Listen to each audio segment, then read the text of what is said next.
Muito obrigado, Márcio. Quero agradecer a presença de todos. Bom dia a todos, né? O assunto que eu vou discorrer aqui é um assunto complexo e normalmente ele não faz parte da realidade da vida das pessoas, né? Da vida comum das pessoas, né? A gente vai falar de geopolítica, mas o livro envolve geopolítica, história, né? E algumas revelações talvez assombrosas, né, que lembram aquela lenda da espada de Damocles. Vocês conhecem a lenda da espada de Damocles? Não. A espada de Damocles era aquela que é um folclore grego, onde o rei Damocles ele, né, era rei, ocupava um espaço no trono, né, e ele era invejado pelos seus assessores mais próximos. E um belo dia, né, para eu resumir aqui a lenda, um assessor próximo queria ficar no lugar do rei. Quando ele sentou no trono, ele viu que tinha uma espada por cima, pendurada por um fio muito fininho, e ele ficou apavorado. Aí o rei falou para ele: só quem senta nesse trono aqui é que vê que tem uma espada pesada pendurada por um fio pequenininho, que a qualquer momento pode cair na minha cabeça aqui. Então, isso significa que não é fácil governar, não é fácil tomar decisões, porque, né, envolve diferentes interesses e tal. Mas retomando, eu escrevi esse livro Operação Retomada, Realidade Superando a Ficção, porque a gente, né, na nossa vida comum, a gente vê alguns filmes de Hollywood e a gente imagina que aquilo é fantasia, não é?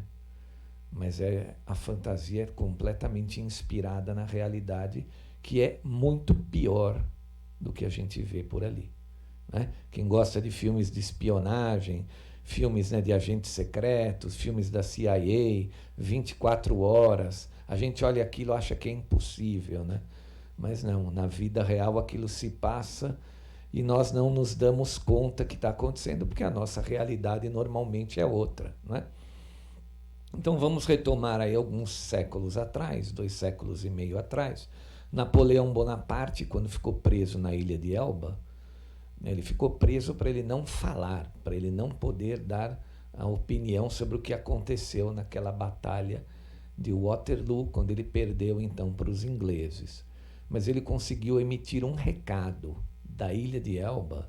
Ele disse assim: olha, não acreditem na história contada, porque a história contada é decidida dentro de um gabinete de poderosos. A população tem o acesso à história que é combinada pelos poderosos. Então é assim, a história que nos foi contada necessariamente não é a versão verdadeira que se passou, que aconteceu, mas é a versão que alguém quer que você acredite. Alguém vai ganhar com as pessoas, com a humanidade acreditando nessa versão fictícia da história, né? Retomando então aqui para a gente, né, fazer um apanhado geral num período curto. O mundo não é o que se apresenta para nós, não é? Quem controla o mundo verdadeiramente são dinastias de famílias muito poderosas, oriundas do setor financeiro, que têm interesses próprios de governança global. Ou seja, eles vão conduzindo o mundo e uma determinada agenda, né, para o objetivo que eles querem. E eles estão fazendo isso há pelo menos, obviamente que é muito mais tempo, mas há pelo menos 250 anos. Eles influenciaram guerras, a Primeira, a Segunda Guerra Mundial, a Revolução Francesa lá atrás, né? E eles vão moldando a mentalidade das pessoas porque eles têm poder midiático. Eles controlam a informação. A informação é algo muito importante numa guerra. Vocês sabem o que é uma guerra. O que é uma guerra? É um enfrentamento que normalmente as pessoas comuns entendem como uma batalha por armas, né? Um enfrentamento com armas, onde tem um poder que quer impor a sua vontade e tem um outro que, né, ele se sobrepõe àquela vontade daquele poder adversário e entram ali em conflito, né?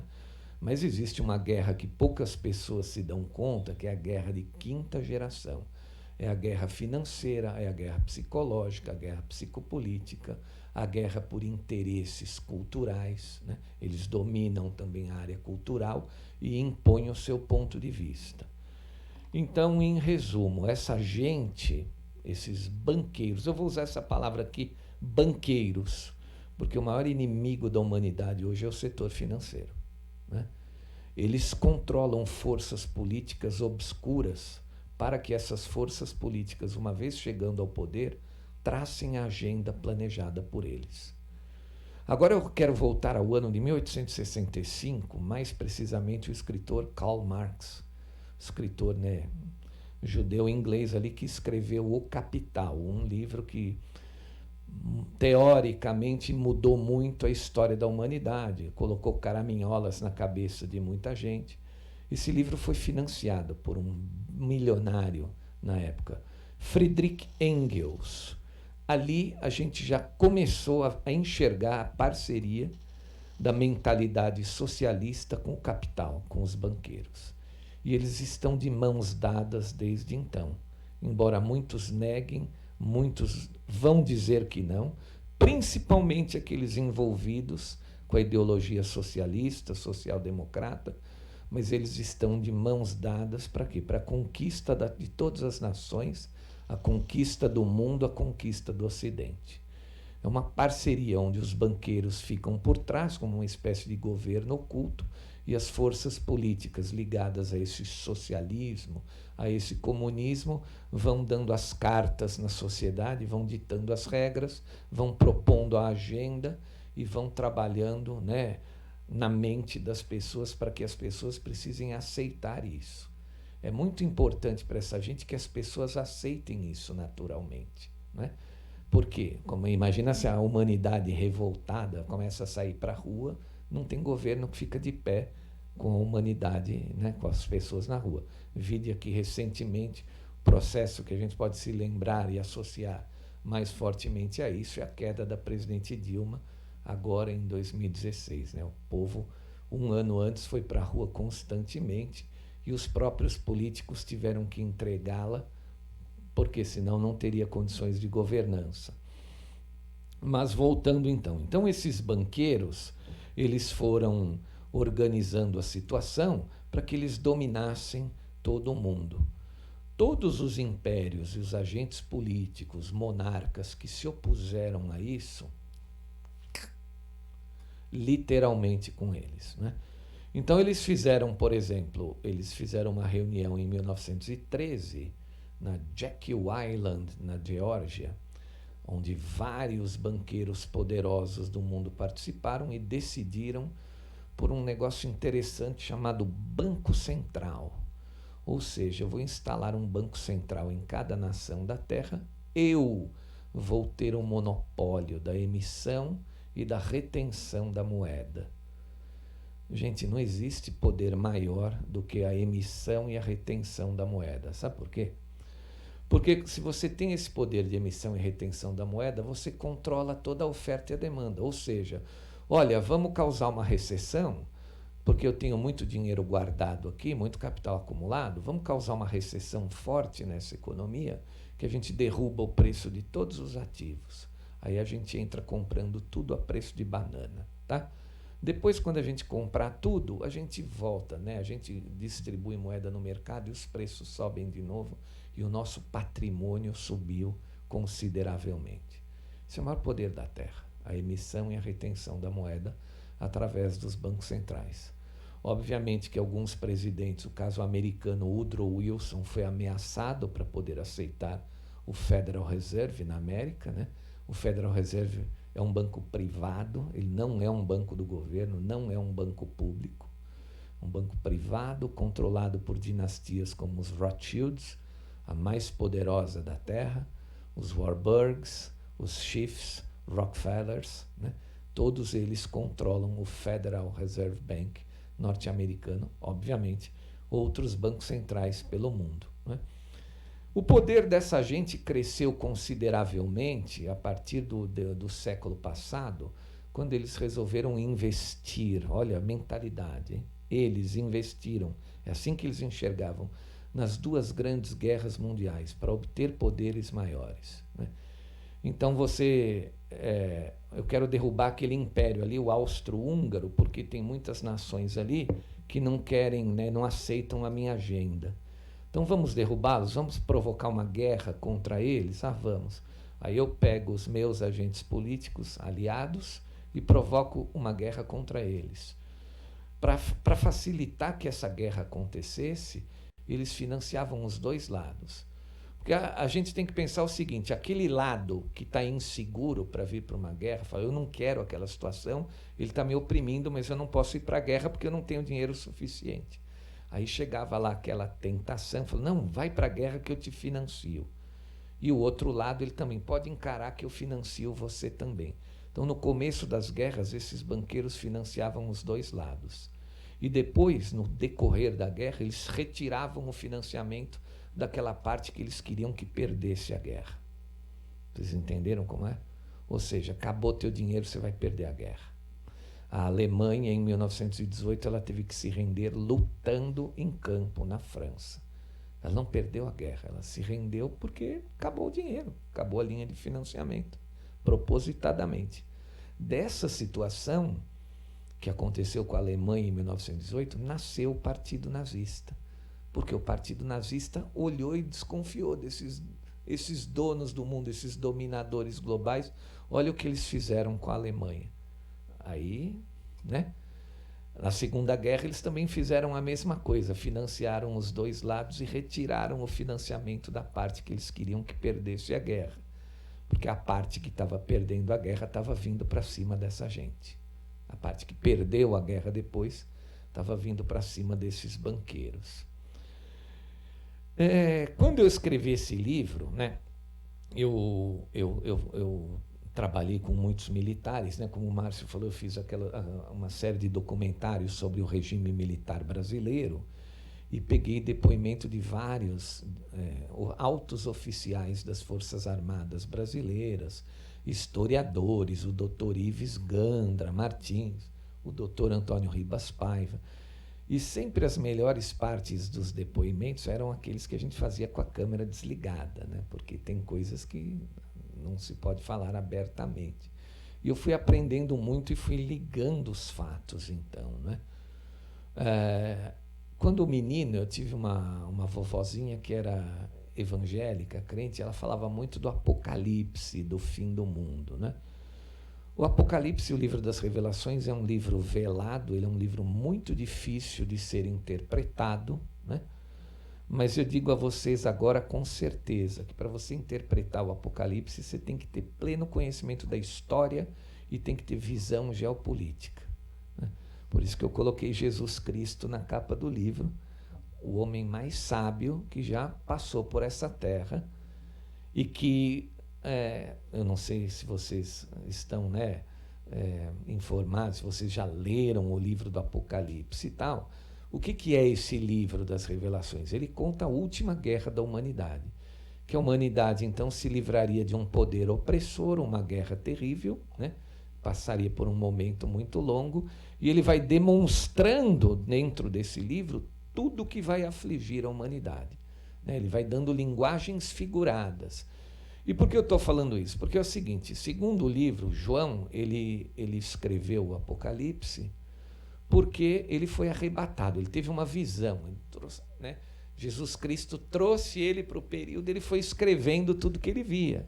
E quando você escreve tudo que você vê, você imagina pegar uma pessoa que está lá no ano 90 da nossa era, né? Lá atrás, há quase 2000 anos atrás, trazer para o presente e falar, escreve tudo que você vê, está vendo.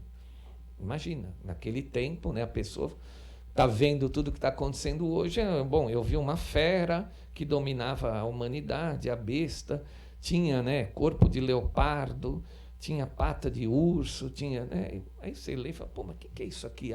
Quem domina é uma fera, é uma besta. Pô, não estou vendo um leão, né, não estou vendo essa besta, essa fera. Mas é assim, gente. Existe uma coincidência de fatos absurda entre o momento que a humanidade vem vivendo, desde que essa gente, que esses banqueiros avançaram pesadamente, até os dias de hoje, quando eles estão vindo para o seu momento final. Eles estão na parte final da sua agenda, indo ao tudo ou nada. Agora eu vou voltar para o Karl Marx. Eles encontraram no livro do Karl Marx, no tal socialismo, a maneira perfeita para dominar a humanidade. Não é? O que é o socialismo? Ele promete algo lindo, maravilhoso, utópico. Olha, todo mundo igual. Nós vamos viver felizes para sempre. Todos iguais, cada um com a sua propriedade. A propriedade será de todos, tudo dividido. Ele só não levou em consideração o ego e a personalidade humana, não é? Aquilo não funciona para o ser humano. Mas toda essa utopia, ela nos prova que é o seguinte: os dominadores globais, eles os usam, né, para enganar, dominar, escravizar a humanidade, que é o objetivo deles. Eles usam uma linguagem muito parecida, né, ou igual a Lúcifer, quando na lenda do Gênesis disse a Eva assim: você pode comer o fruto da árvore, você não vai morrer, você vai ser mais poderosa que Deus. No meu livro, no meu canal, eu menciono assim, né, tem uma lenda também francesa, antiga, que fala a mentira usando as roupas da verdade. Não sei se vocês conhecem a verdade no poço ali. Vocês já ouviram a lenda do poço? Depois a mentira e a verdade foram tomar banho num poço com as águas num dia muito calor, né? Aí se despiram para mergulhar no poço a mentira e a verdade. Aí a mentira saiu do poço, pegou as roupas da verdade e saiu correndo. E desde aquele dia a mentira anda no mundo, segue o mundo usando as roupas da verdade. O que significa? Que é uma ilusão. Tudo o que eles prometem para a humanidade é justamente assim: olha, come essa fruta que você vai ser mais poderoso que Deus. Isso é uma simbologia. Isso não é uma realidade, isso é uma simbologia. Ou seja, ao que eu estou te alertando, que o mestre alerta ali? Olha, muito cuidado com o que você ouve, porque nem tudo que se apresenta como lindo e maravilhoso o é. Às vezes tem um grau de malignidade profundo acima disso, né? Ou dentro, embutido nisso aí, não é? E esse é o modus operandi dessa gente. Aí vocês vão me perguntar, mas esses banqueiros, o que eles estão fazendo? Eles vieram para a sua dominação final. Ou seja, eu quero transformar o mundo todo, né, em meus escravos. Eu vou transformar o mundo no socialismo. O socialismo é um modelo de escravidão para essa gente. Ele nivela a população em geral, a miséria, e todos aqueles que estão juntos com essa gente estão numa posição superior. O socialismo é literalmente o inferno, porque ele vende, né, algo que não existe, vende essa utopia e entrega essa condição de vida horrorosa. E muitos falam assim: mas o socialismo não dá certo. Claro que dá certo.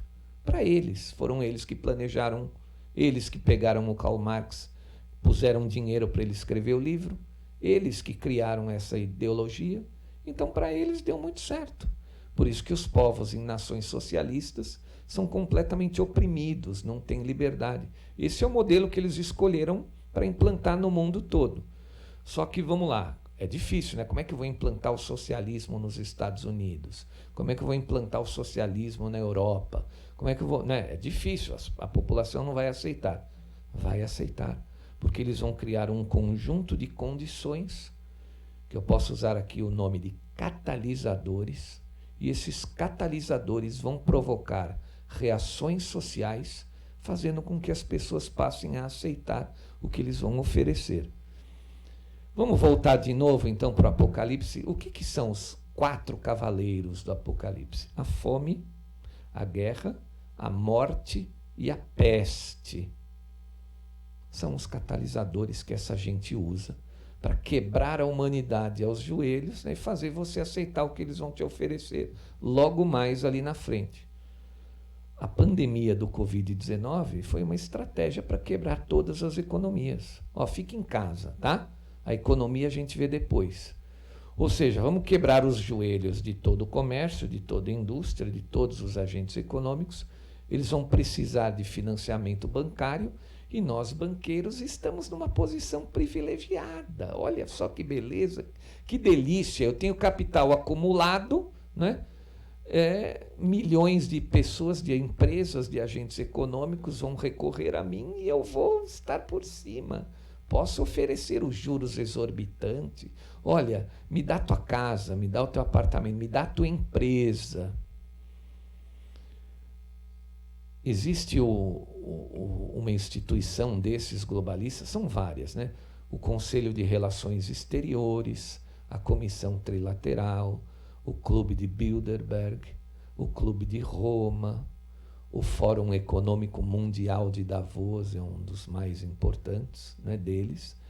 E nesse Fórum Econômico Mundial de Davos, né, o World Economic Forum, se vocês entrarem no site, vocês vão ver lá um capítulo, The Great Reset, o grande reinício, a grande reinicialização, planejada por eles, não é uma teoria conspiratória, está escrito lá.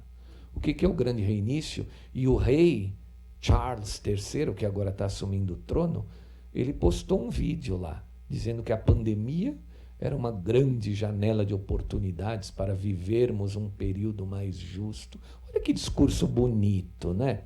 Não é coincidente com a serpente falando para Eva, olha que fruta linda, coma, você será mais poderosa que Deus. Então, literalmente, o Apocalipse é essa que eu chamo de guerra do cume da montanha, né? Que é o título dessa palestra. É a guerra entre as forças malignas, seres humanos egoístas que praticam rituais escabrosos, porque essa gente por trás pratica rituais que eu tenho certeza que se algum de vocês visse, ficaria enojado. Essa gente literalmente é vendida às trevas. Esses banqueiros, esses envolvidos com essa situação. Essa gente tem o poder econômico, tem o poder de controlar toda a humanidade. Agora a gente volta para aquela figura que João disse que viu, né? Ele escreve assim: existe uma besta de 7 cabeças, 10 chifres e não sei quantas coroas, que ela saiu do mar e a ela, o grande dragão, deu o poder para controlar a humanidade, né? Governar o mundo. Aí o João fala que essa besta, né? Ele apresenta, ele fala, eu vi, ela tinha corpo de leopardo, patas de urso e cabeça de leão. Agora eu vou pedir para o Éder colocar na tela aquela figura 1 que eu quero mostrar para vocês aonde João viu a besta. Olha lá. Olha o leãozinho de pé ali com patas de urso porque está de pé. Olha o corpo esguio de um leopardo. Olha lá a cabeça de um leão. Vocês sabem o que é isso aí? Algum de vocês sabe o que é isso? Isso é o brasão da dinastia Rothschild. A besta são os brasões das dinastias que controlam o planeta. Existe um vídeo no YouTube onde uma médica americana, a doutora Raima Libow, ela dá um depoimento para um ex-governador do estado do Minnesota, Jesse Ventura, num aeroporto do estado do Minnesota, né? Ele tinha um programa na televisão, o ex-governador, o Jesse Ventura, e ele chamou essa médica para dar uma entrevista. Ela falou assim, eu só dou a entrevista no aeroporto, eu não quero ficar mais, não saio do aeroporto, eu quero sair do continente. Nessa entrevista, ela disse assim, que ela foi embora do continente americano, acho que ela morava no Havaí, fora do continente em si, porque ela ficou muito assustada que ela tinha uma paciente que ela cuidava, né? Essa paciente era ligada a essa elite global, a esses financistas, né? Aí mostra ali, ela não fala quem é, mas aparece a foto da Hillary Clinton, né, no vídeo. E ela disse que essa paciente falou para ela que o culling, palavra em inglês, abate, o abate do gado começaria em pouco tempo. Ela ficou apavorada, essa médica, e ela saiu do continente americano. Aí o governador Jesse Ventura pergunta a ela, mas a senhora teve contato com essa paciente? Bastante? Bastante, ela me confessou muitas coisas, né? E o que ela falou para a senhora, quem é que domina o mundo? Ela falou assim, que olha, acima dos clubes e das instituições globalistas, acima do Fórum Econômico Mundial de Davos, acima da Comissão Trilateral, acima do Conselho de Relações Exteriores, dos clubes de Bilderberg e de Roma, etc., existe um conselho de 7 homens poderosos dessas famílias, que nem eles sabiam quem eram os 7, porque eles não poderiam entregar quem são esses 7 com medo de serem assassinados e tal. Exatamente 7 cabeças, como João escreveu ali. Então, para a gente resumir, o que é essa guerra do cume da montanha? Esses financistas estão vindo com toda a força para conquistar a humanidade. E de que maneira? Eles estão destruindo todos os nossos valores, impondo ideologias, né, das mais estúpidas possíveis, abortismo, vamos financiar o gaysismo, o negro contra o branco, o hétero contra o homo, etc. Eles estão criando enormes condições para a gente se degladiar aqui embaixo e não poder enxergar o que eles fazem lá em cima. Eles têm um instituto em Londres, é muito interessante que vocês pesquisem isso no Google, Tavistock, Tavistock, Tavistock Institute of Human Relations. Dentro desse instituto nascem as ideologias estapafúrdias que depois são transmitidas à humanidade. E como que eles colocam isso na humanidade? Usando pessoas que têm muita expressão com a humanidade. Então eles usaram artistas pop, usaram músicos, usaram pintores, usaram escritores. Todas essas pessoas foram usadas para expandir o que essa gente queria no mundo, né? Vamos botar a humanidade em xeque, uns contra os outros, e para isso nós temos que criar essas condições para que eles briguem entre eles lá. Quando eles estiverem numa briga muito forte, a gente vem então para o nosso momento final. E eles foram planejando até o domínio completo. Eles inventaram a tal da Agenda 2030, né, que o general acho que falou aqui ontem, que é o controle total da humanidade através do sistema socialista. Ou seja, eles no poder, nós aqui embaixo sem nada. O Great Reset, a frase principal que o Klaus Schwab, o líder, né, o diretor do Fórum Econômico Mundial de Davos, disse sobre o Great Reset, era o seguinte: você não terá nada nessa vida, mas você vai ser feliz porque nós vamos cuidar de você. Vamos cuidar de você. Vocês entenderam? Então, volto a falar da pandemia. A pandemia foi um catalisador, um cavalo do Apocalipse, a peste, para quebrar todas as economias, deixar todo mundo de joelho.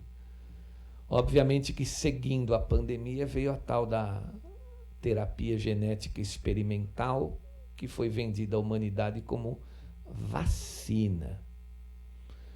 Vocês sabem quanto % do PIB global foi transferido para 4 empresas farmacêuticas em 2 anos? Alguém arrisca dizer um número? Alguém aqui arrisca dizer um número?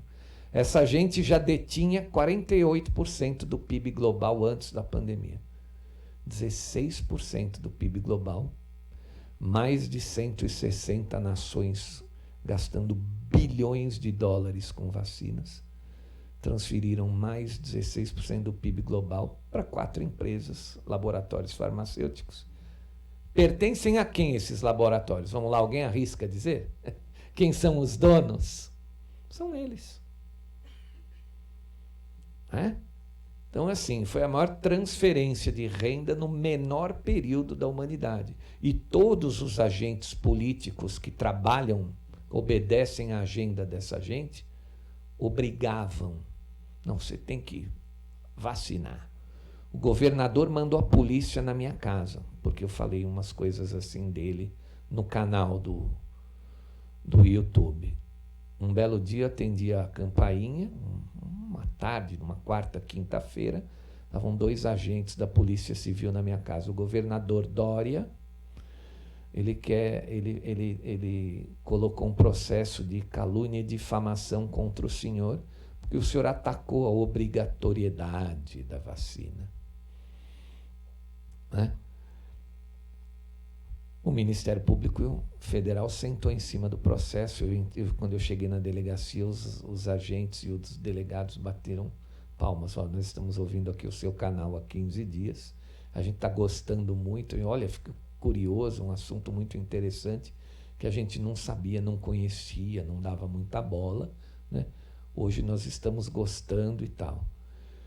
A gente tem que olhar um pouco para cima, porque essas coisas afetam a vida de todos nós, né? E eles já nos distraíram com muitas coisas aqui embaixo, né?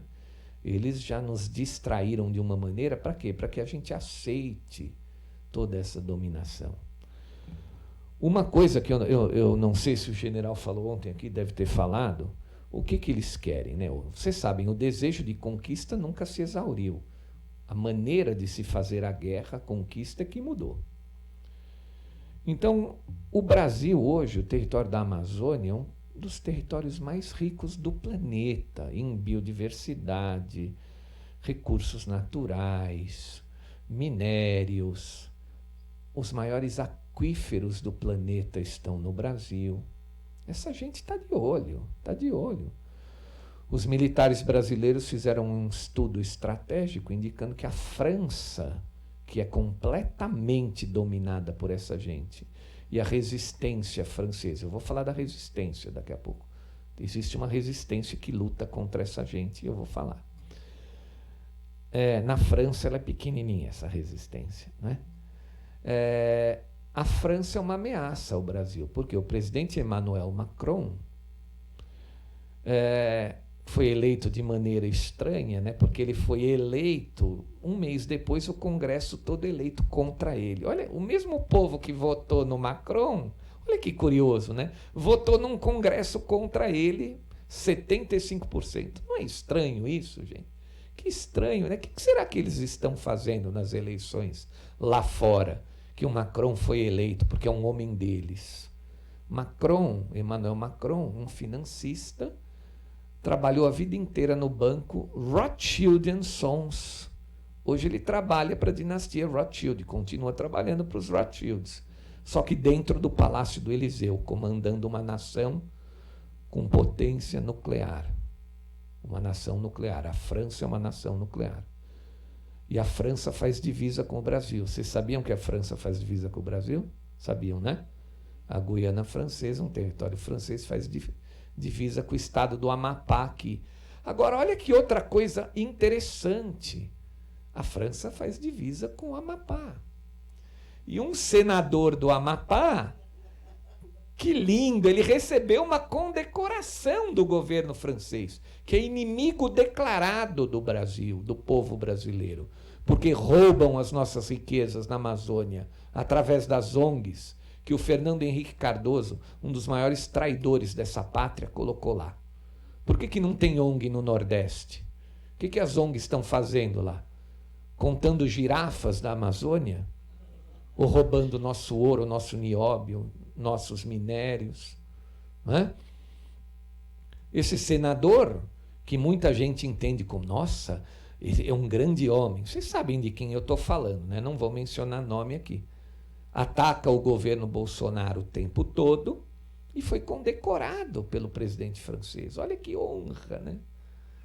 Ele não foi condecorado pelo nosso exército, pela nossa maior força de defesa, mas foi condecorado por um governo estrangeiro. Então, como é a nova forma de guerra também?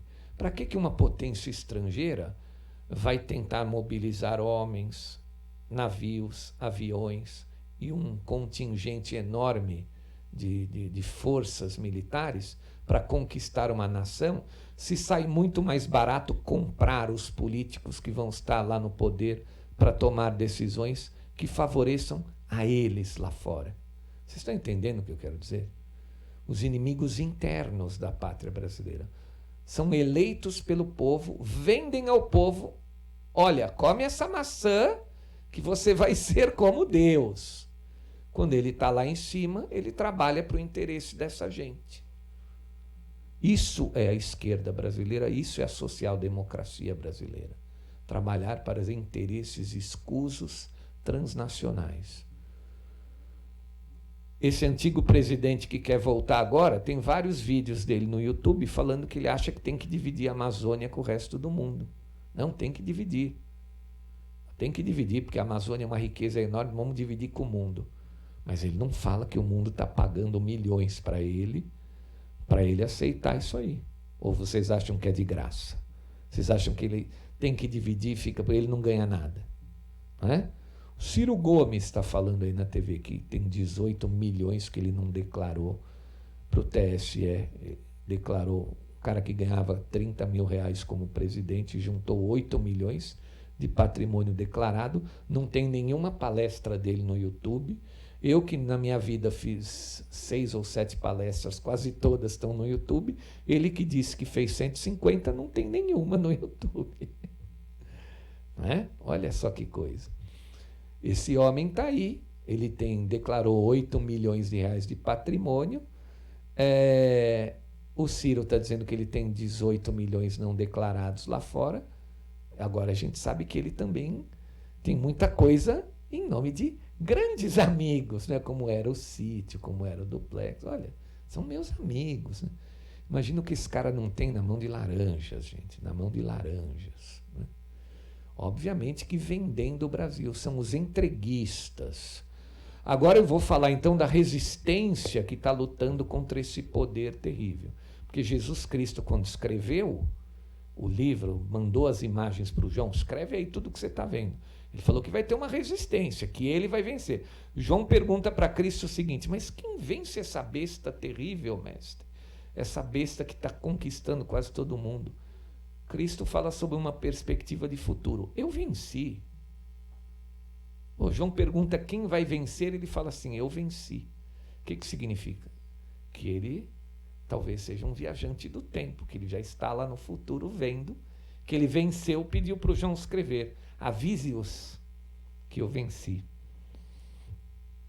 E nos mundos físicos atuam as forças físicas, nos mundos espirituais, as forças espirituais. Se no mundo físico as trevas, para dominar a humanidade, jogar a humanidade no buraco, controla essa gente, esses financistas, esse poder maligno, poderosíssimo, e que quase nenhum exército do mundo ousa enfrentar, né? Tem que ter algo na Terra que vá poder enfrentá-los, né?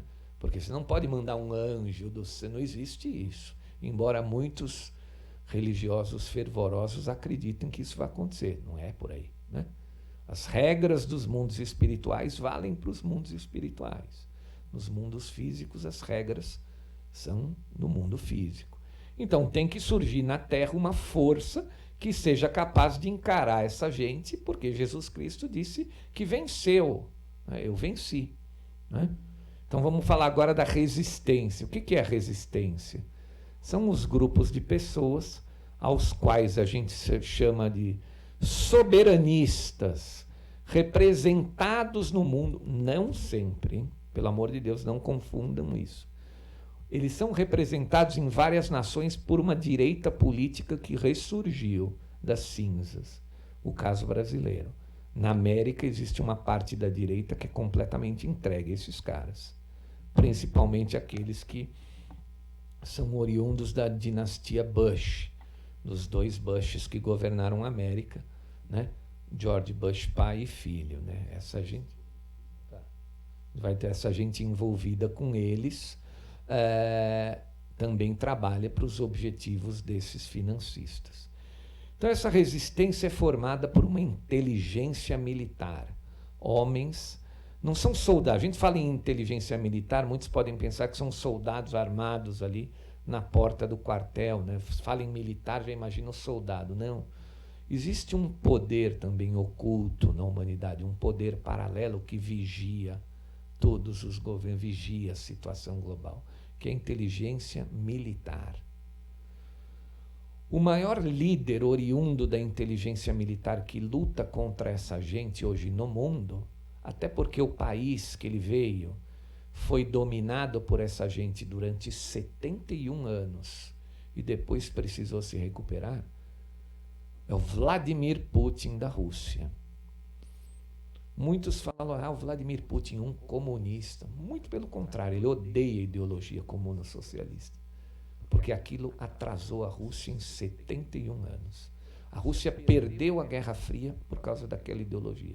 Eles tiveram que derrubar os muros do comunismo e viveram uma miséria durante boas 2 décadas por causa daquela ideologia nefasta que a eles foi imposta. Os revolucionários russos também foram financiados por esses banqueiros. Teve uma minissérie que passou na Netflix, Trotsky. Essa minissérie Trotsky, ela já apresenta ali os revolucionários russos sendo treinados e recebendo dinheiro de banqueiros poderosos de Wall Street e da City of London. São as 2 maiores praças financeiras do planeta. Então, para a gente encerrar essa resistência de inteligência militar, ela está lutando dentro do mesmo campo de guerra que essa gente luta, a 5ª geração, a informação e a contra-informação. Essa guerra só pode ser empreendida contra essa besta porque no mundo surgiu uma rede de informações alternativa, a internet. E essa rede de informações é usada à exaustão por pessoas que estão ligadas a essa resistência. Para quê? Para explicar para as pessoas o que está acontecendo no mundo, né? Explicar toda essa conspiração macabra contra a humanidade, né? Que foi escrita por João ali no livro do Apocalipse e que, né, agora a gente passou a entender como está acontecendo, o que está acontecendo, quem é que luta. Nós temos aqui no Brasil um grupo de militares que está junto com o presidente Jair Bolsonaro, que luta contra essa agenda, luta contra essa gente, e que, se Deus quiser, precisa e vai vencer essas eleições, porque imagina voltar aqueles que trabalham para eles ao poder, né? Vai acontecer como na Europa, né? Porque as sanções usadas, a guerra da Ucrânia, que é uma guerra para tentar desestabilizar o Vladimir Putin por fora, porque o Putin tem um estilo peculiar, né? Ali não tem inimigos internos, vão todos para as masmorras, então você tem que desestabilizar ele por fora. Aqui eles ficam o tempo todo internamente tentando desestabilizar o Bolsonaro e esse grupo de militares que está com ele ali próximo ao poder. Para vocês terem ideia, nós temos mais militares nas estruturas de poder do que até na época do regime militar, né? Hoje. Então, essa é a grande luta da humanidade, essa que eu chamo de guerra do cume da montanha, que nos escritos de João ele menciona a batalha do Harmagedon, batalha de Har-Megido, do cume de Megido, que é o cume da montanha que eles conheciam lá na região de Israel, né? E agora, para a gente terminar, é o seguinte, no Apocalipse 16, João fala assim que ele entrou numa sala e que ele viu 7 anjos com 7 taças cheias da ira de Deus, né? E todas essas taças da ira de Deus, quando jogadas, uma é jogada no sol, outra é jogada na terra, outra é jogada na atmosfera, outra é jogada no mar, todas essas taças da ira de Deus, elas criam condições, né? As pragas, vamos dizer assim, são todas condições geológicas, né? São consequências geológicas de uma inversão do campo magnético da Terra que está para acontecer a qualquer momento. Os geólogos já estão estudando isso há um tempo. Para vocês terem uma ideia, o norte magnético está oscilando demais. Os pilotos de avião sabem disso. A aurora boreal, o que é? É o norte magnético, o ponto mais magnetizado na atmosfera, que atrai as emulsões de massa coronal, o Sol cuspindo aquela que a gente chama de massa coronal. Não é? E quando essa massa coronal bate na atmosfera, cria aquele espetáculo de luzes que a gente chama de aurora boreal. Acontecia no norte da Noruega, já foi parar ali no sul da Suécia e já chegou a bater na Sibéria. Ou seja, o norte magnético está mudando, alterou quase 600 quilômetros, né? Ele está oscilando muito. Isso da onde vem? Do magma ferroso do centro da Terra, né? Aquele ferro líquido que fica girando numa velocidade impressionante no centro da Terra, que está provocando todas essas erupções vulcânicas que estamos vendo nos últimos anos, né? Resumindo, gente, qual é o momento final da guerra? É quando o campo magnético inverter. Obviamente que essa gente que tem um poder de dominação global por causa da tecnologia, da inteligência artificial, isso vai se complicar muito, eles vão ficar sem essa arma poderosa, porque um pulso eletromagnético emitido pelo Sol vai destruir motores, eletricidade em uma determinada região que for atingida. Ali nas 7 taças da ira de Deus tem uma parte, já a taça foi jogada no Sol, que foi dada autorização ao Sol para queimar os homens, né, etc, etc. Ou seja, a atmosfera, por conta da inversão do campo, ela fica alguns dias exposta. Nós estaremos expostos talvez aí aos raios ultravioleta, então pode vir um novo período que você tenha que ficar em casa, mas dessa vez por outros motivos realmente maiores. Então é isso, essa é a guerra, esses agentes, essa inteligência militar ocidental, ela tenta vencer esse inimigo que é poderosíssimo, porque tem muito dinheiro, tem muitos recursos, e que está impondo a sua agenda à humanidade numa velocidade avassaladora, está acelerando demais e com isso errando muitos passos. Eles vinham fazendo um planejamento perfeito, mas agora acelerando demais, estão cometendo uma série de equívocos e abrindo espaço para esses soberanistas chegarem ao poder. Essa semana, a Suécia, ela teve eleições e trocou todo o parlamento. Hoje o parlamento sueco é todo formado por soberanistas, homens que são contra essa agenda global, contra esse progressismo, contra essa que eles se chamaram de nova ordem mundial globalista. E está surgindo aí uma nova ordem mundial, onde os soberanistas, né, Vladimir Putin, Xi Jinping, Jair Bolsonaro, né, Donald Trump na América, eles deram uma rasteira no Donald Trump, mas ele volta, ele vai colocar muita gente dele agora nas middle terms, que são as eleições do Congresso americano, e aí vai ter uma virada, um ponto de virada nessa guerra, e dessa vez para derrotarmos esse gigantesco inimigo da humanidade que poucos enxergam. É isso aí, gente. Muito obrigado pela atenção. Espero que eu esclarecer algum. Se alguém tiver mais curiosidade, quiser saber mais sobre esses assuntos, eu tenho o livro, né, Operação Retomada, Realidade Superando a Ficção. Eu trouxe alguns exemplares aqui. Mas tem também o meu canal ali no YouTube, tem 136 mil inscritos, tem mais de 1.500 áudios análise que eu vou explicando sobre essa guerra, o que está acontecendo, os áudios antigos eu diria que são bem esclarecedores, esses mais novos eu pego um assunto determinado que está acontecendo e faço uma análise em volta, né? Por exemplo, o que aconteceu agora recentemente? O Vladimir Putin sofreu um atentado. Quando ele sofreu um atentado, ele escapou. O Medvedev, que é outro líder russo muito forte, já veio a público e disse o seguinte: nós temos que usar armas nucleares contra o Ocidente. Ou seja, ele está mandando um recado para o Ocidente: vocês vão matar o Putin? Aqui nós somos piores do que ele. Vocês entenderam? Então, a importância da gente saber interpretar notícias, o que está por trás das notícias. Isso é o que eu faço lá no canal. Muito obrigado, gente. Valeu. Valeu. Bom, a ideia de trazer o Marcelo é para a gente fazer essa provocação, né? Lógico que é um tema muito polêmico, né, Marcelo? Não é uma coisa fácil. mas a gente põe na mesa e isso estimula ou instiga as pessoas a fazer uma reflexão. Alguns podem concordar, outros não, mas está na mesa, tá aí, né? Os dados que você coloca têm conteúdo, né?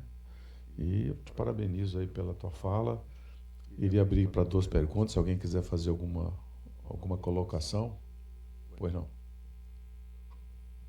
Como é teu nome? Prazer, Humberto. Ah, legal. Obrigado. Oi, agora sim. Sim.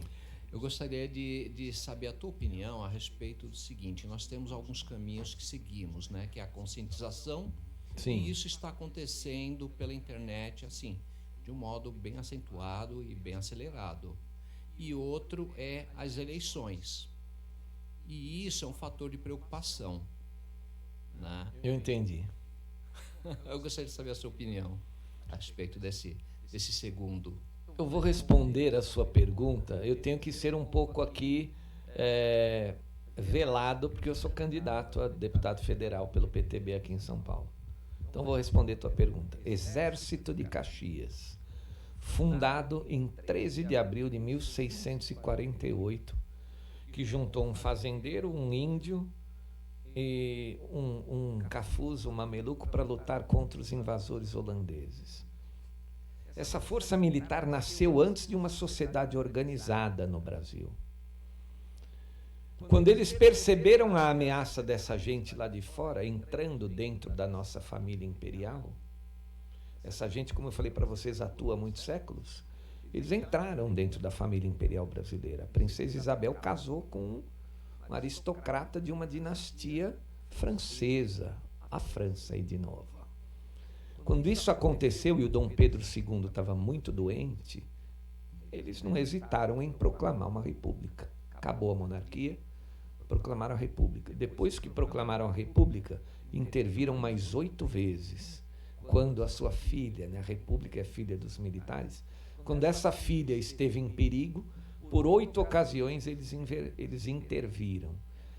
Todas as ocasiões foram de maneiras diferentes. Cada intervenção militar durante o período republicano foi uma diferente da outra, né? Os militares brasileiros enfrentaram mais de 95 contendas, revoluções, guerrilhas, luta contra o tráfico no Morro do Alemão.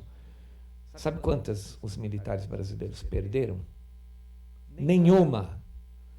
O Exército de Caxias é completamente invicto em 363 anos de história e de existência. E o Exército de Caxias vai estar presente no controle, na vigilância das urnas brasileiras. Então, pode ficar tranquilo. Não sei se eu respondi a tua pergunta.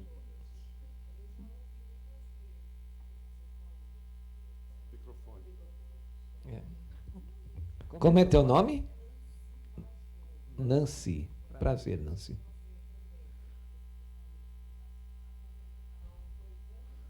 Ah, legal. Falar no microfone, filhinha, porque a gente está gravando, por favor.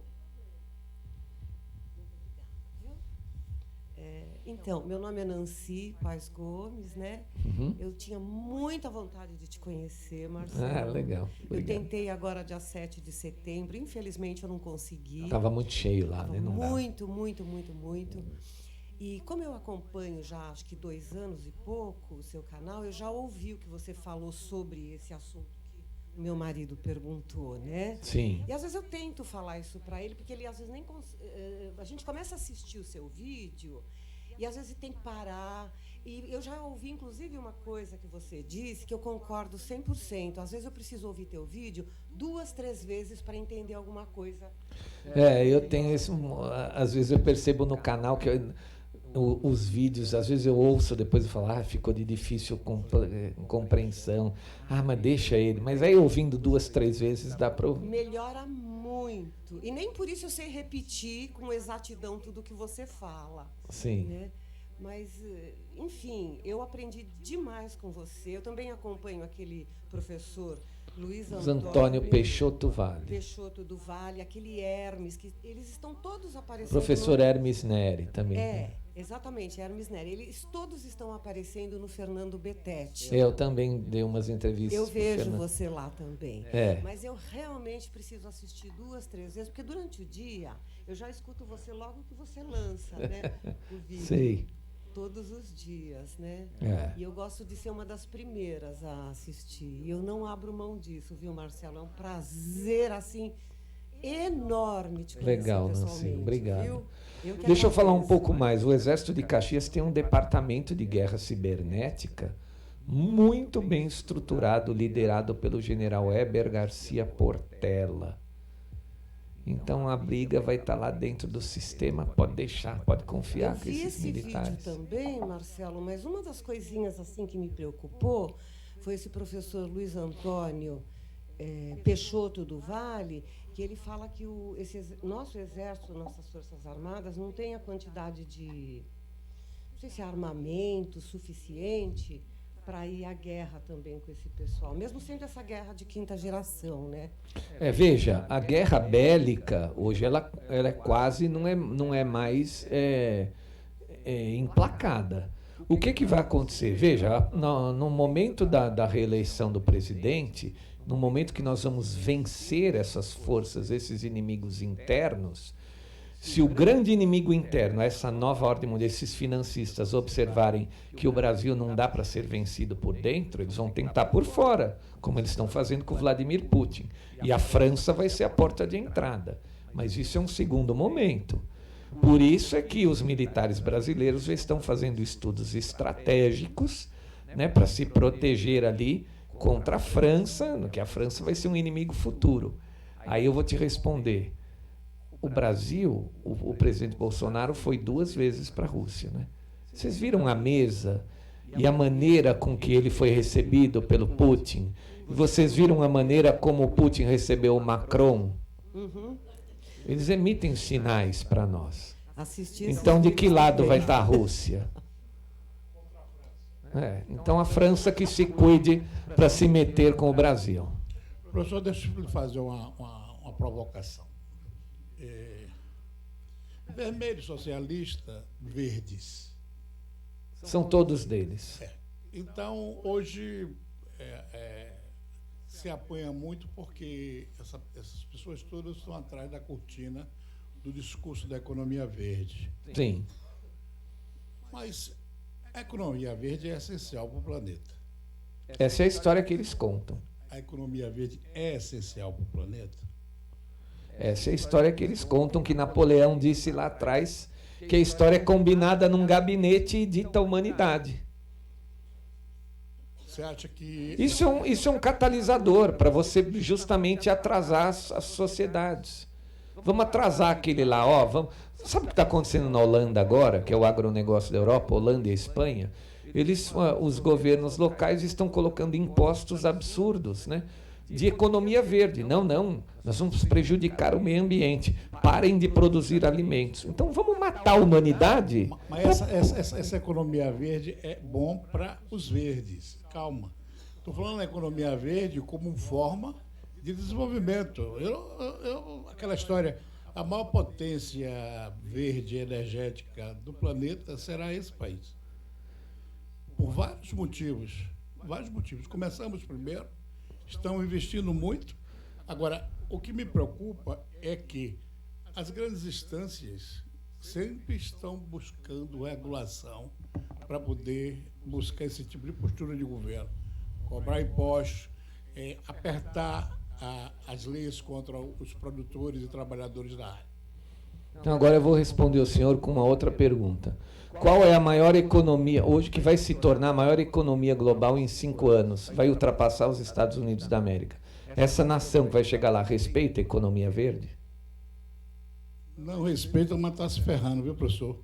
Aqui para nós. Ela não respeita, vai ser a maior economia, já é a maior economia. Não, ainda não é. Vai ser em 5 anos. O valor de compra já é a população. Agora, ela está cuidando, viu, professor? Principalmente a questão da água. A questão da água para essa economia, ela é fatal. Veja, a gente está falando aqui da China, tá? Para quem não entendeu, a economia chinesa. Quais são os problemas dos chineses? Os chineses, eles têm uma população gigantesca, 1,5 bilhão de pessoas. E eles não têm segurança alimentar para esse povo. Esse é o grande problema da China. Mas a industrialização do planeta inteiro foi para lá. Eles geram empregos para todo mundo. Existem cidades fantasmas na China, que foram erguidas para gerar emprego para o povo chinês, né? Então, tipo assim, eles não respeitam a economia verde. E a economia verde, por que a China não respeita? Porque há pouco tempo atrás a China foi o país em que esses financistas puseram dinheiro, porque eles queriam importar esse modelo para o mundo todo, o socialismo chinês. Só que o Deng Xiaoping derrubou o socialismo lá. Então a China passou a ser capitalista, porém, uma coisa que as pessoas precisam entender é a diferença entre comunismo e socialismo. Comunismo é sistema político, é ditadura de um partido só. Socialismo é sistema econômico. Então a China é um sistema político comunista, governada por um partido com mãos de ferro, porém a economia não é socialista, é capitalista, é aberta, e é um capitalismo selvagem até. Eles têm muitos bilionários na China, ligados ao Partido Comunista Chinês. A China nunca respeitou a economia verde. A economia verde é aquilo que o presidente fala. Ele falou até para um jornalista sueco. Ele falou, na Europa vocês acabaram com as reservas de vocês. A nossa Amazônia está 85% preservada e vocês querem nos acusar? Porque eles usam esse discurso politicamente correto para roubar as riquezas da Amazônia. Agora, essa história de política verde, toda essa cantilena de política verde, faz parte de todo esse discurso progressista que eles criaram para dominar a humanidade. O mundo, a influência da humanidade, eles tentam fazer parecer que a influência do homem para mudar o clima do mundo é gigantesca e não é. Você pode procurar ali pelo professor Ricardo Felício no YouTube, que é um climatologista bem conhecido, bem famoso, tem muita credibilidade, ele fala sobre isso. Eles forçam a barra nisso aí, para quê? É um instrumento de dominação, essa ideologia verde. Eles criaram os partidos verdes em todo o mundo, junto com os socialistas, porque eles vão dividindo, eles sabem assim, ó, a população, vai ter quem não se simpatiza com o socialista. Então nós temos que ter o social-democrata. Vai ter quem não se simpatiza com nenhum dos dois. Então nós temos que criar o Partido Verde. Ou seja, eu vou criando gostos e opções para todos. Sistema degradê. Exatamente. Exatamente. O vermelho, o amarelinho, o verdinho. Não pode voltar o azul, pelo amor de Deus. O azul vai acabar com a gente. O azul está voltando, né? O azul está voltando. O povo brasileiro, graças a Deus, pelo menos nessa dicotomia entre a esquerda e a direita, ele se reinventou. Ele eu quero o presidente Jair Bolsonaro. Eu não estou aqui dizendo que a direita é perfeita, não é corrupta, e que a esquerda é completamente corrupta. Não. A gente pode ter corrupção dos dois lados também. Aqui eu não estou falando de corrupção. Eu estou falando de uma força entreguista que quer entregar a nação, o povo e as riquezas para esses criminosos transnacionais, e de uma força que quer preservar as decisões aqui dentro. Não sei se vocês sabem, a OMS lançou um manifesto que colocaram para votação num evento que teve lá fora, na ONU, onde as nações entregariam as decisões dos ministérios da saúde para a OMS. Ou seja, tudo que a OMS mandar, você tem que aceitar de cabeça baixa. O Brasil disse não. Aí passou tudo para as farmacêuticas, é melhor passar logo papel assinado, as decisões lá para o pessoal da química.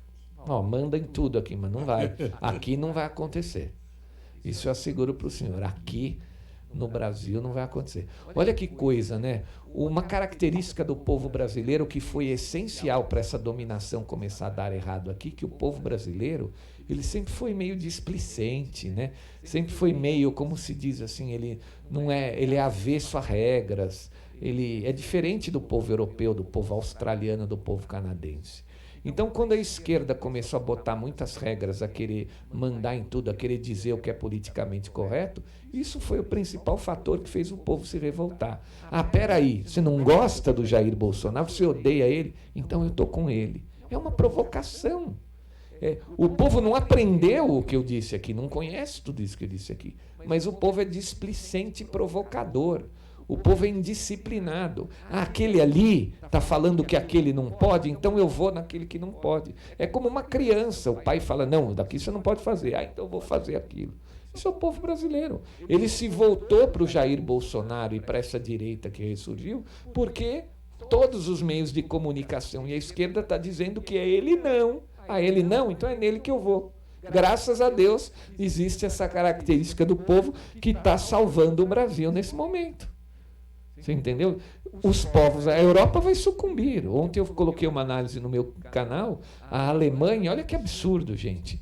O governo alemão, que decretou também sanções contra a Rússia, como é que você vai... Imagina o seguinte, você mora numa cidade do interior, que o teu fornecedor de comida é o único, está a 2 quilômetros da tua casa, só tem ele. Se você brigar com o dono daquele mercado, você não vai comer. Você vai lá brigar com ele? Não, né? Você precisa dele, senão você vai brigar com ele e vai falar, não vendo para você. Os alemães que precisam do gás e da energia russa, porque senão a economia deles vai para o brejo, eles foram lá e brigaram com o Putin. Não, vou botar uma sanção contra você. O Putin deve ter dado risada. Peraí, dobra o preço do gás para eles. Eles querem pôr sanção. Triplica o preço do gás. Eu tinha uma amiga que morava em Londres, não na Alemanha, que precisava de gás ali no apartamento, porque disse que o frio você range os dentes ali. Então você tem que ter o sistema lá de calefação por gás.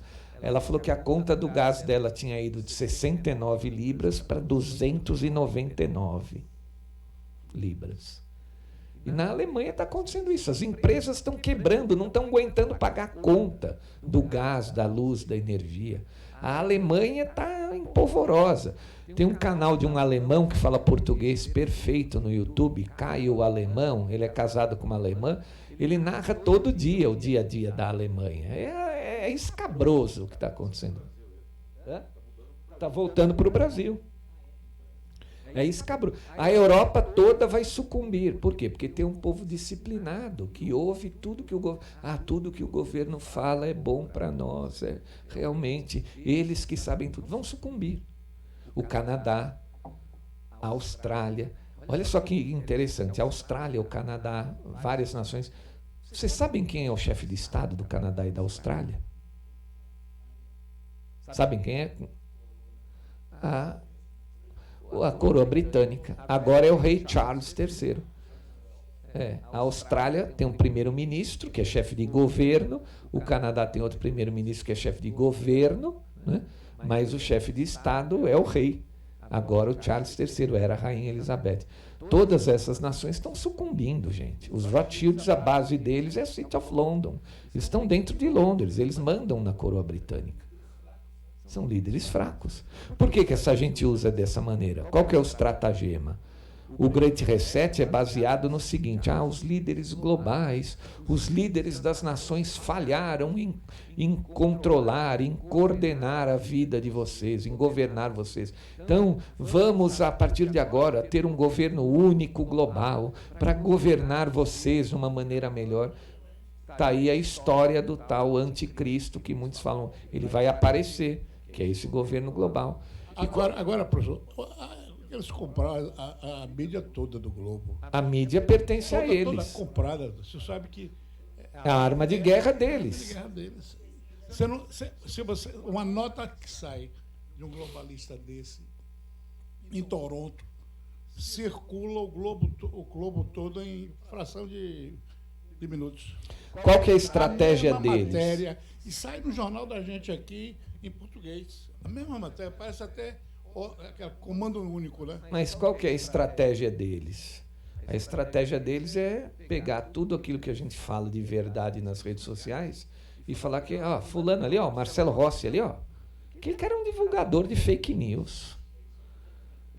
O que ele fala é teoria da conspiração, é fake news, tudo mentira. Vamos desqualificar todo mundo que está agindo contra o que eles querem. Olha o que eles fazem com os personagens que estão aí no governo. Você é um bolsonarista. Você é um bolsonarista. Olha, hoje o Bolsonaro me representa, mas amanhã pode não ser ele. Eu sou um patriota soberanista. eles botam a peste. Não, você é um bolsonarista. Falam assim, os jornalistas bolsonaristas, quer dizer, tem jornalista lulista, tem jornalista cirista, tem jornalista temerista, dilmista. Então, por que tem que ter jornalista bolsonarista? O ministro do STF bolsonarista, Cássio Nunes, tem ministro lulista, tem ministro de... Eles falam assim, Barroso, o ministro dilmista, eles não falam, mas eles falam Cássio Nunes, o ministro bolsonarista. Ou seja, isso é uma guerra de quinta geração para desqualificar psicologicamente o cara que apoia o Jair Soberano, que é o soberanista da vez. Não o será amanhã. Daqui a 4 anos não será. Ele vai passar o bastão. Hoje é ele. Então ali eles vão fazer o quê? Eles vão começar a menosprezar os outros. Exato. Todo tem o mas. A despiorando e o mas, exatamente. Mas eles vão tomar uma invertida nas urnas que eles vão olhar para... Eles vão ficar assim, ó, meu Deus, meu Deus. Eles vão tomar... Avenida Paulista, eles ficaram desesperados. Olha, gente, eu tenho até uma teoria que eu acho que a rainha já estava morta, a minha opinião. Estava lá congelada, a hora em que for mais interessante, a gente solta a notícia da morte dela. Aí, quando eles viram as ruas lotadas aqui no Brasil, chafurdado de verde e amarelo, olha, nós temos que tirar esse assunto da mídia urgentemente. Então fala que a rainha morreu. Eu não duvido. Essas imagens não podiam circular ao mundo. Tem um ministro do TSE que proibiu o Bolsonaro de usar as imagens do 7 de setembro na campanha. Escancarou. Mas volta a falar, isso está acontecendo, não é porque o povo brasileiro é conhecedor e sabe que isso está acontecendo porque o povo brasileiro é indisciplinado, indisplicente, e tudo que fala para ele, ele faz o contrário. Então, ainda bem que o outro lado não sacou isso, não percebeu isso. Então, o povo brasileiro que gosta, né, de provocar, né, que é o Macunaíma, eu vou fazer o contrário. Ele vai lá e... Vocês odeiam ele? Então eu gosto dele. Ele é o meu mito, porque vocês odeiam ele. É assim. E graças a Deus está dando certo. São do contra. Gente, nosso tempo já está bem longo. Obrigado, aqui. Viu, a todos. Eu sei que o assunto é polêmico mesmo, mas eu queria agradecer ao Marcelo, reiterar que ele tem alguns exemplares aí, se alguém quiser adquirir. Está aí à disposição. Marcelo, muito obrigado. Parabéns aí. Márcio, agradeço por instigar a gente a pensar, né? Obviamente, o ministro tem opiniões contrárias, e isso, o contraditório é importante, né? Até para a gente crescer. Então, te agradeço muito. Foi um prazer também te conhecer pessoalmente. Foi meu. Obrigado. Espero que vá produzir muitos frutos aí a tua fala, muitos questionamentos, muitas opiniões. E muito obrigado. Eu que agradeço. E agora, só terminando aqui, se alguém... Meu número como candidato a deputado federal, 1468, viu? Fazendo 1468. Muito obrigado, viu? Valeu. Uma salva de palmas para vocês também.